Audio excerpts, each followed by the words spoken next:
Hello dear friends, I am किट Kumar Mishra and welcome to my K study channel. So guys आज हम बात करेंगे। मेरा साइंस का पहला लेक्चर है, पहली क्लास है साइंस की। तो आज हम बात करेंगे रसायन विज्ञान के बारे में। कक्षा 10 का विज्ञान है ये, रसायन विज्ञान। तो रसायन विज्ञान के अंदर हम पहले बात करेंगे कि विज्ञान क्या होता है। तो विज्ञान की परिभाषा होती है कि वैसे तो बहुत लोग कहते हैं कि सुसंगठित सुबह से क्रमबद्ध ज्ञान को विज्ञान कहते हैं, लेकिन ये पूरी परिभाषा नहीं है। परिभाषा आधी अधूरी है। विज्ञान की परिभाषा होती है कि पहले किया जाता है प्रयोग किसी चीज़ का, किसी चीज़ पर हम पहले प्रयोग करते हैं। फिर प्रयोग करने के बाद हम उसका परीक्षण करते हैं, देखते हैं कि वो सही है हमारा प्रयोग या गलत है। फिर उसकी हम व्याख्या करते हैं, उसका मतलब हम निरीक्षण करते हैं। तब उसके बाद हमारे पास जो निष्कर्ष निकल कर आता है वो हमारा विज्ञान कहलाता है पूर्ण रूप से। तो हम इसकी परिभाषा क्या कह सकते हैं कि प्रयोग, परीक्षण तथा निष्कर्ष पर आधारित सुव्यवस्थित सुसंगठित क्रमबद्ध ज्ञान को विज्ञान कहते हैं। प्रयोग प्लस परीक्षण प्लस निष्कर्ष, प्रयोग परीक्षण प्लस निष्कर्ष पर आधारित क्रमबद्ध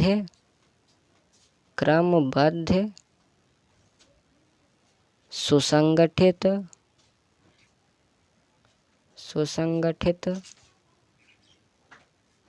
सुव्यवस्थित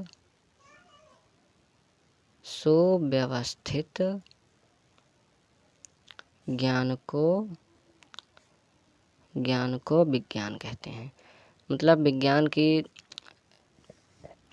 ये हमारे पास ओरिजिनल परिभाषा है, बिल्कुल एग्जैक्ट परिभाषा होती है विज्ञान की कि प्रयोग परीक्षण निष्कर्ष पर आधारित सुसंगठित सुव्यवस्थित क्रमबद्ध ज्ञान को विज्ञान कहते हैं। तो ये हमारे पास है इसकी परिभाषा, विज्ञान कहते हैं। अब इसके बाद हमारे पास आता है कि रसायन विज्ञान क्या होता है, रसायन विज्ञान की क्या परिभाषा होती है। तो रसायन विज्ञान को हम इंग्लिश में केमिस्ट्री कहते हैं और विज्ञान को इंग्लिश में साइंस कहते हैं। तो रसायन विज्ञान की क्या परिभाषा होती है, what is definition of chemistry. तो हम अगर हमसे कोई पूछे रसायन विज्ञान की परिभाषा क्या होती है, तो हम बताएंगे कि रसायन विज्ञान की वह शाखा है जिसके अंतर्गत हम पदार्थों के गुणों और उसके संगठनों तथा उनमें होने वाले परिवर्तनों का अध्ययन करते हैं। मतलब हम लिख दें यहाँ पर हमारे पास कि रसायन विज्ञान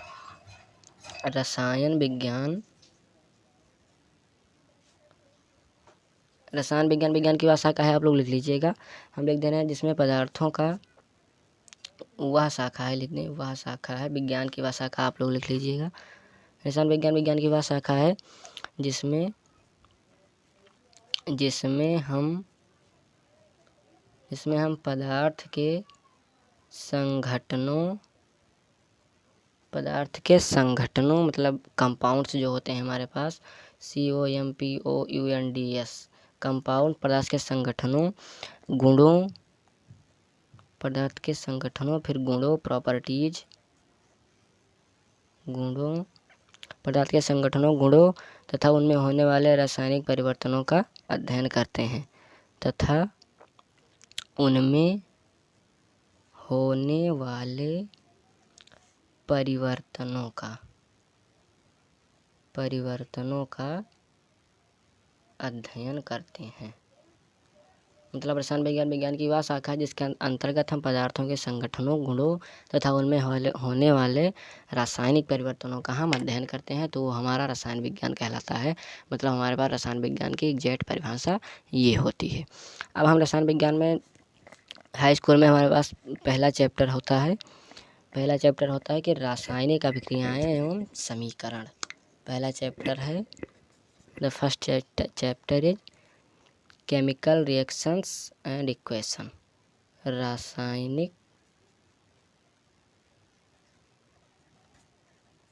रासायनिक अभिक्रियाएं एवं समीकरण। तो रासायनिक अभिक्रिया एवं समीकरण के अंतर्गत हम आज पढ़ेंगे, लिखेंगे इसकी इंग्लिश, केमिकल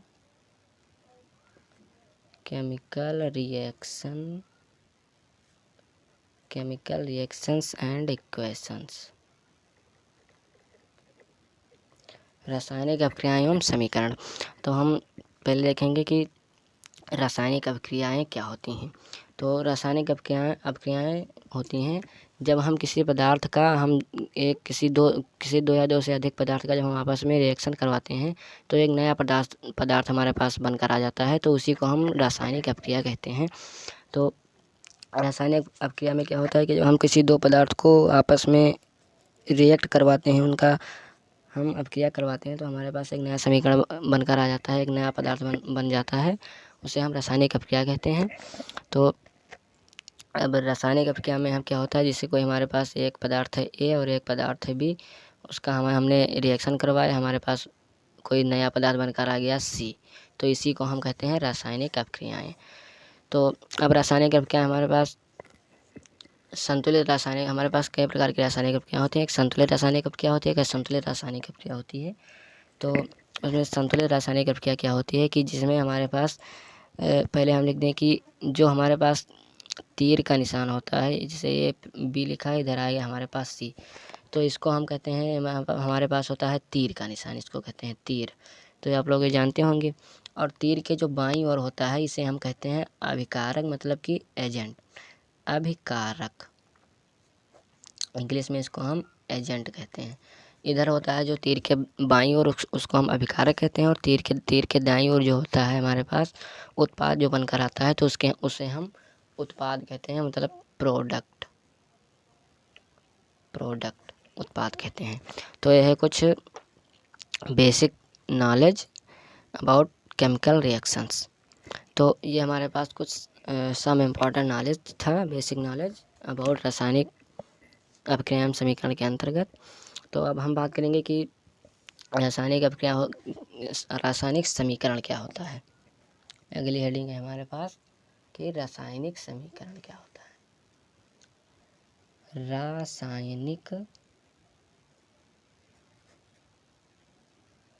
रासायनिक समीकरण क्या होता है कि इसकी इंग्लिश होती है केमिकल इक्वेशन। रासायनिक समीकरण में क्या होता है कि जो हमारे पास दिया गया पदार्थ होता है, उनके हम शब्द के रूप में उन्हें हम लिखकर व्यक्त कर देते हैं, तो वो हमारा रासायनिक समीकरण कहलाता है। जैसे हमारे पास हम मैग्नीशियम और ऑक्सीजन का हमने जब रिएक्शन करवाया, तो हमारे पास बनकर आ गया है, पहले हम लिख दें मैग्नीशियम प्लस ऑक्सीजन। तो जब मैंने मैग्नीशियम ऑक्सीजन का रिएक्शन करवाया, तो हमारे पास बनकर आ गया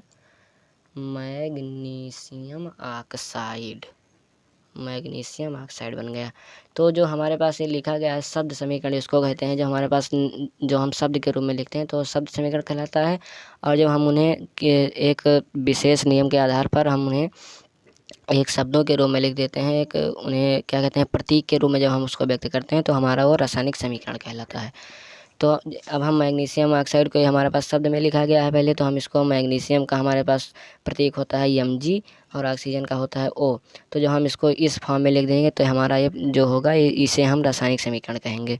तो जब हम शब्द समीकरण को रासायनिक उनके प्रतीकों के आधार पर मतलब कि छोटे समीकरण में व्यक्त कर देते हैं, वो कहते हैं, डिफिनेशन कह सकते हैं कि किसी भी रासायनिक अभिक्रिया में शब्द समीकरण को उनके प्रतीकात्मक निरूपण को ही रासायनिक समीकरण कहलाता है। किसी भी रासायनिक में भाग लेने वाले पदार्थों का किसी भी रासायनिक अभिक्रिया में भाग लेने वाले पदार्थों का प्रतीकात्मक निरूपण रासायनिक समीकरण कहलाता है। तो हमारे पास बनकर आ गया MgO, मैग्नीशियम ऑक्साइड। तो ये हमारे पास होता है इस रासायनिक समीकरण। अब इसके बाद आता है कि रासायनिक समीकरण को संतुलित कैसे किया जाता है, संतुलित रासायनिक समीकरण क्या होता है, तो इसके बारे में हम चर्चा करेंगे। तो संतुलित रासायनिक समीकरण क्या होता है कि बैलेंस्ड केमिकल रिएक्शन में हमारे पास क्या होता है कि हमारे पास जो पदार्थ दिया गया होता है, तो उसमें हमारे पास दोनों तरफ जो परमाणु होता है, उसका परमाणु क्या होता कहते हैं कि जो हमारे पास पदार्थ दिया गया होता है, उसका दोनों तरफ जब हमारे पास परमाणु बराबर होता है, तो हमारा संतुलित रासायनिक समीकरण कहलाता है। जैसे हमारे पास इधर था मैग्नीशियम, इधर था ऑक्सीजन, इसका मैंने रिएक्शन करवाया था, यहाँ पर आया था मैग्नीशियम ऑक्साइड। तो मैग्नीशियम ऑक्साइड में हमारे पास देखिए यहाँ पर मैग्नीशियम भी एक है और ऑक्सीजन भी दो है, लेकिन यहाँ पर किसी भी समीकरण को हम ऑक्सीजन को ये सिर्फ कोई भी परमाणु जो होता है वो स्वतंत्र अवस्था में नहीं रह सकता है, मुक्त आयन के रूप में नहीं रह सकता है, उसके पास कोई ना कोई एक अणु के रूप में वो उपस्थित होता है हमारे पास वायुमंडल में। तो यहाँ पर हमारे पास O2 रहेगा, सिर्फ वो नहीं लिखा जाएगा। तो भी हमारे पास यहाँ पर इसको जो हम O2 कर देंगे तो हमारे पास यहाँ पर आ जाएगा 2 MgO। लेकिन जब हम यहाँ पर मैंने 2 MgO कर दिया तो हमारा ये यहाँ पर मैग्नीशियम का परमाणु सिर्फ एक ही था और यहाँ पर ऑक्सीजन का परमाणु 2 था। तो यहाँ पर ऑक्सीजन का परमाणु तो हमारे पास बैलेंस हो गया, लेकिन मैग्नीशियम का जो परमाणु था वो अनबैलेंस हो चुका है। तो हम उसको कैसे बैलेंस करेंगे? तो यही हमारे पास जो संतुलित समीकरण के रूप में लिखा जाता है रासायनिक समीकरण को, कि किसी भी रासायनिक अभिक्रिया में भाग लेने वाले पदार्थों को उत्पादों, अभिकारकों एवं उत्पादों दोनों ओर जब हमारे पास परमाणु बराबर बराबर होते हैं तो वो हमारा प्राप्त समीकरण संतुलित रासायनिक समीकरण कहलाता है। तो उसकी आप परिभाषा लिख सकते हैं। मैं बोल रहा हूँ कि तीर के दोनों ओर उपस्थित पदार्थों के परमाणुओं की संख्या जब बराबर होगी तो संतुलित रासायनिक समीकरण कहलाएगा। तीर के दोनों ओर उपस्थित पदार्थों के परमाणुओं की संख्या मतलब अभिकारक में जो पदार्थ होगा उसके परमाणुओं की संख्या और उत्पाद में जो पदार्थ बनेगा हमारे पास उसके परमाणुओं की संख्या जब बराबर होगी तो भी वो हमारा संतुलित रासायनिक समीकरण कहलाएगा। ये हमारा द्रव्य की अविनाशता के नियम पर आधारित होता है। मतलब द्रव्य की अविनाशता का नियम क्या होता है कि किसी भी रासायनिक अभिक्रिया में भाग लेने वाले पदार्थों के परमाणु ना तो उत्पन्न किया जा सकते हैं और ना ही नष्ट होते हैं, सिर्फ एक रूप से दूसरे रूप में उन्हें परिवर्तित किया जा सकता है। तो मतलब यही हमारे पास इसका आता है कि जो हमारा यहाँ पर लिख दें अभिकारक ये है हमारा अभिकारक, ये है उत्पाद। तो जब हमारे पास अभिकारक में जितने परमाणु होंगे उनका परमाणु और उत्पाद में जितने परमाणु होंगे उनका परमाणु जब बराबर होगा तो दोनों अणुओं का जब परमाणु बराबर होगा तो हमारा प्राप्त समीकरण संतुलित रासायनिक समीकरण कहलाएगा। तो यहाँ पर देखिए हमारे पास मैग्नीशियम है, यहाँ पर ऑक्सीजन है। जब हमने इसका रिएक्शन करा तो हमारे पास बना मैग्नीशियम ऑक्साइड।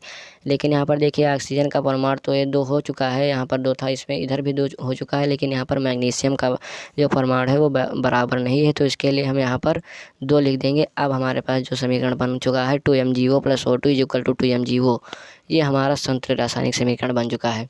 एक उदाहरण की सहायता से मैं आप लोगों को और बता रहा हूँ। जैसे हमने यहाँ पर हाइड्रोजन और ऑक्सीजन का रिएक्शन करवाया, हमारे पास बनकर आ गया H2O, जल बनकर आ गया। तो हमारे पास जब जल बनकर आ गया यहाँ पर, तो यहाँ पर हमारा जो है अब फिर हम यहाँ पर वही लिखेंगे कि हमारे पास जो ऑक्सीजन होता है वो कभी स्वतंत्र अवस्था में नहीं रह सकता, उसके साथ एक या एक से अधिक अणु जरूर होंगे। तब अब हम जब यहाँ पर लिख देंगे तो हमारे पास इधर भी हाइड्रोजन 2 है, इधर हाइड्रोजन 2 है, लेकिन इधर ऑक्सीजन 2 है, इधर ऑक्सीजन 1 है। तब हम इसके लिए क्या करेंगे, इधर 2 नहीं लगाएंगे। इधर 2 लगाने पर हमारा पूरा सिस्टम ख़राब हो जाए, क्योंकि जल का सूत्र जो होता है जब हम हाइड्रोजन ऑक्सीजन का रिएक्शन करवाते हैं तो हमारे पास जल बनकर प्राप्त होता है। तो जल का जो हमारे पास सूत्र होता है वो H2O होता है, ना कि H2O2 होता है। तो इसलिए हमारे पास यहाँ पर हम 2 लिख देंगे। अब जो हमारे पास आया तो यहाँ पर अब हमारे पास हाइड्रोजन का जो अणु है और हाइड्रोजन का जो अणु है वो हमारे पास अनबैलेंस हो चुका है और ऑक्सीजन का बैलेंस हो गया है। तब हम इसके लिए हम क्या करेंगे, इसके लिए हम इधर लिख देंगे कि जो हमने पदार्थ लिखा है, पदार्थ लिख देंगे। पदार्थ में अणुओं की संख्या, पदार्थ में अणुओं की संख्या। तो पदार्थ जो होगा इसे हम लिख देंगे इधर दाईं ओर कितने अणु थे और बाईं ओर कितने अणु हैं। मतलब तीर के दाईं ओर कितने अणु हैं, बाईं ओर कितने अणु हैं। तो इसकी सहायता से हम बराबर कर सकते हैं इनके परमाणुओं को। तो हमारे पास सिर्फ 2 ही पदार्थ दिया गया है, हाइड्रोजन और oxygen, H2 + O2। Hydrogen oxygen दिया गया है। तो हाइड्रोजन में दाईं ओर जो अणुओं की संख्या है, ये अणुओं की संख्या का ये बॉक्स मैंने फालतू बना दिया है, यहीं पर अणुओं की संख्या दाईं और बाईं ओर लिख सकते थे हम। तो हाइड्रोजन के अणुओं की संख्या जो दाईं ओर है हमारे पास, दाईं ओर है 4। यहाँ पर जब हाइड्रोजन में 2 मैंने लिख दिया है तो ये 2 × 2 हमारे पास 4 हो जाएगा और बाईं ओर सिर्फ है 2। तब देखिए अब यहाँ पर हम क्या करेंगे, इसको भी 4 बनाने के लिए हम इधर 2 से गुणा कर देंगे, मतलब बाईं ओर 2 लिख देंगे। और ऑक्सीजन हमारे पास इधर भी 2 था, ऑक्सीजन बराबर यहाँ पर हम लिख दें हाइड्रोजन बराबर 4 और ऑक्सीजन बराबर हमारे पास यहाँ पर 2 था और यहाँ पर भी दो ही है ऑक्सीजन। तो अब हमारे पास जो ये समीकरण है ये संतुलित हो चुका है। मैंने इसको यहाँ पर 2 लिख दिया, तब हाइड्रोजन के जगह पर मैंने यहाँ पर 2 कर दिया। यहाँ पर जब मैंने 2 से गुणा किया तो हमारा ये संतुलित हो गया समीकरण। तो संतुलित समीकरण करने के लिए हमें कुछ टिप्स होती है हमारे पास, उसको हम अपनाते हैं, उसी की सहायता से हम समीकरण को संतुलित कर सकते हैं। तो उम्मीद करता हूँ दोस्तों आज की मेरी ये क्लास आपको समझ में आई होगी। इस कक्षा 10 का पहला चैप्टर था केमिस्ट्री का। तो मैंने अभी तक आप लोगों को केमिस्ट्री के बारे में नहीं बताया ज़्यादा कुछ, केमिस्ट्री क्या होती है। तो केमिस्ट्री की सिर्फ मैंने परिभाषा बता दी है, लेकिन उसका केमिस्ट्री के जनक लेवासियो को कहा जाता है। The father of chemistry is called Lavoisier. Lavoisier जो हैं उन्हें हम केमिस्ट्री के जनक कहते हैं। और ये केमिस्ट्री शब्द की उत्पत्ति जो ये होती है हमारे एक ग्रीक भाषा के कीमिया शब्द से होती है। कीमिया, केमिस्ट्री की उत्पत्ति होती है। केमिस्ट्री की जो उत्पत्ति होती है ये ग्रीक भाषा के, ऐसे हम शॉर्टकट में लिख दे रहे हैं, आप ऐसे लिख लीजिएगा जिससे आपको याद करने में कोई दिक्कत ना हो। तो ये ग्रीक भाषा के कीमिया शब्द से ली गई है। कीमिया का अर्थ होता है काला। कीमिया का अर्थ होता है काला। तो केमिस्ट्री जो है एक ग्रीक भाषा की कीमिया शब्द से ली गई है, जिसका अर्थ होता है काला। तो ये ग्रीक भाषा का है। ग्रीक भाषा या मिस्र भाषा है, कुछ दोनों एक ही है। तो ये मिस्र भाषा के प्राचीन काल कीमिया कहा जाता था मिस्र को प्राचीन काल में। तो इसलिए यहाँ पर कीमिया इसका अर्थ लिया गया है, जिसका अर्थ होता है काला। तो ये कीमिया क्यों कहा गया, क्योंकि ये जो मिस्र देश था इसकी मिट्टी जो होती थी वो काली मिट्टी होती थी। यहाँ पर काली मिट्टी ज़्यादा पाई जाती थी। और चूँकि रसायन विज्ञान का उदय सबसे पहले मिस्र में हुआ था, अतः इसके लिए कीमिया शब्द का प्रयोग किया गया। तो ये था कुछ हमारे पास केमिस्ट्री के बारे में जानकारी थी जो मैंने आप लोगों के साथ साझा की। तो दोस्तों उम्मीद करता हूँ कि आज की ये क्लास आप लोगों को पसंद आई होगी। अगर पसंद आई हो तो प्लीज़ वीडियो को लाइक कीजिए, ज़्यादा से ज़्यादा शेयर कीजिए, जिससे आपके दोस्तों तक मेरा वीडियो पहुँचता रहे। और चैनल पर अभी अगर नए हो तो चैनल को सब्सक्राइब कीजिए, जिससे नया वीडियो आप तक सबसे पहले पहुँचता रहे। Thank you for watching.